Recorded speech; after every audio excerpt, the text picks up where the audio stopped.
All right, so before we get to everything else, Nancy Pelosi. Let's start with this here.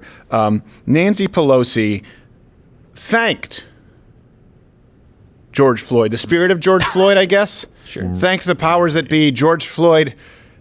I know you would think this was fake news, and I read it. I read the transcript, and I thought that can't be right. She's not that far around the bend. Turns out she is. She thanked George Floyd for sacrificing himself for justice. This may be this is definitely not the stupidest thing she said. This is the thing that she said that's offended leftists the most, but with good reason. Thank you, George Floyd, for sacrificing your life for justice, for being there to call out to your mom. Wow. How heartbreaking was that? Call out for your mom. I can't breathe. But because of you, and because of thousands, millions of people around the world who came out for justice, your name will always be synonymous with justice. Thank you for the food we eat. Thank you for the birds that sing. Thank you, Floyd, for everything. I cannot believe that this is her prayer and thanks. I love how she looked up. Nancy, please. Thank you, George. Wow. She was going to pour out a 40, but she thought that would be taboo. I thought it might be a little bit. She was about to pull it out, and the lady of color behind her went, no. Yeah. Okay. Not a good time. Thank you, George Floyd, for Listen, wherever you line up, whether you think this verdict is correct justice or not, no one should be thanking Floyd. Didn't sacrifice himself. No. He didn't mean to die. She's so out of touch. She wanted to thank the 6 million Jews in the Holocaust thank you for keeping the lights on.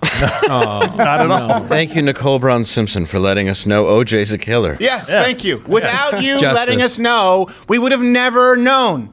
Thank you, victims of Jeffrey Dahmer, for teaching us that diets high in saturated ass fat. It's not a dietary food group. Thank you, Dahmer. Thank you, Adrenochrome, for keeping me alive. Yes.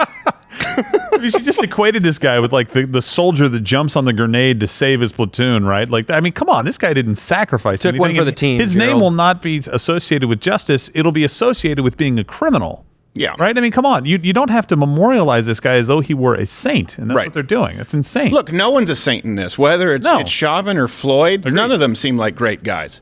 But we did look, before we move on, we did at least have a time in this country. Now people say, oh, you say good old days. A lot of people didn't have good, whatever. There was a time in this country where we at least would look at it and say, okay, serial violent felon, someone who repeatedly harmed their fellow man and woman, targeted a woman at home alone with their child and gang robbed her, then was continuing to do drugs, passing counterfeit bills, violent his whole life, probably was going to be a danger to the community for a long time. And we would balance that with the appropriate level of police authority and force. But now we have moved to a society that it entirely, almost exclusively, feels empathy and praises criminals.